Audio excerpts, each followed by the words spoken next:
श्री स्वामी समर्थ. श्री गुरुदेव दत्त.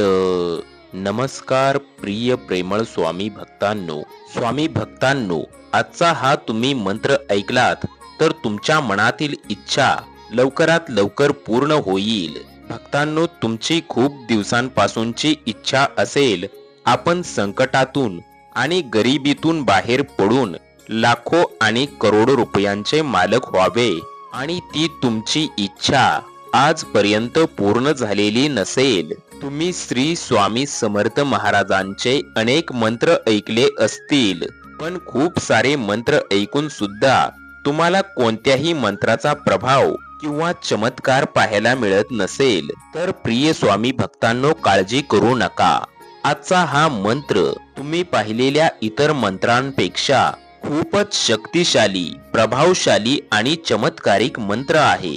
आजचा हा मंत्र तुम्हाला सर्व संकटातून, अडीअडचणीतून आणि दुःखातून तारून नेईल. प्रिय स्वामी भक्तांनो, तुम्ही आजचा हा मंत्र 108 वेळा ऐकून किंवा उच्चारून स्वामी माऊलींना प्रसन्न करा.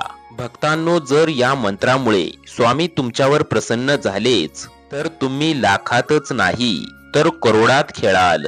पैसा आणि संपत्ती तुमच्या पायाशी लोळण घेईल. तुमच्यावर पैशांचा आणि संपत्तीचा वर्षावच होईल. भक्तांनो, एवढी अफाट संपत्ती तुम्हाला प्राप्त होईल की तुम्ही त्याचा कधी विचारही केला नसेल. भक्तांनो, या स्वामींच्या चमत्कारिक मंत्रामुळे अनेक स्वामी भक्तांचे भले झालेले आहे. असे अनेक स्वामी भक्त आहेत ज्यांच्यावर हजारो, लाखो आणि करोडो रुपयांचे कर्ज होते, आणि त्यामुळेच त्यांना सतत संकटांचा, अडीअडचणींचा आणि दुःखांचा सामना करावा लागत असे. घरामध्ये, कुटुंबामध्ये सुख, समाधान आणि शांती नांदत नसे. गरिबीची, दरिद्रतेची छाया सदैव यांच्या कुटुंबावर राहत असे. खूप सारे कष्ट करून सुद्धा 1 रुपयाही खिशामध्ये शिल्लक राहत नसे. ज्यावेळी त्या स्वामी भक्तांना या स्वामींच्या शक्तिशाली मंत्राची माहिती मिळाली, त्याच वेळेपासून ते स्वामी भक्त रोजच हा मंत्र ऐकू लागले, आणि पाहता पाहता त्यांच्या आयुष्यामध्ये अनेक प्रकारचे चमत्कार घडू लागले.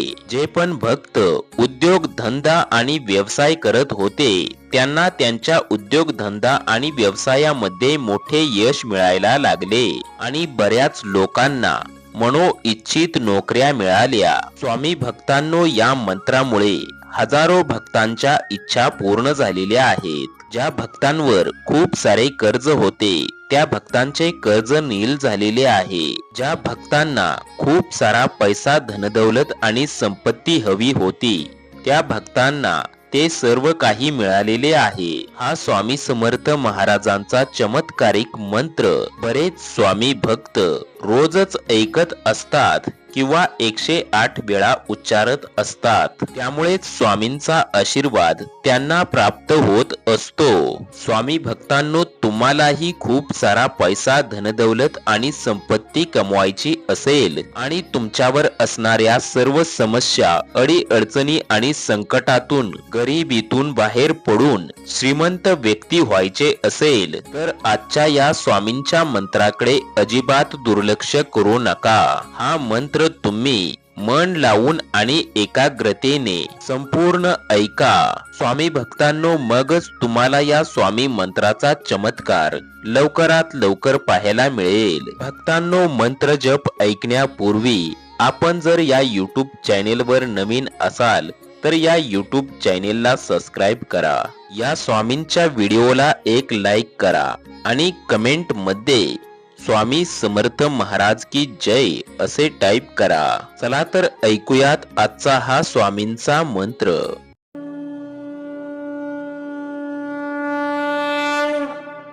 ओम स्वामी श्रीपाद वल्लभाय नमः. ओम स्वामी श्रीपाद वल्लभाय नमः. ओम स्वामी श्रीपाद वल्लभाय नमः. ओम स्वामी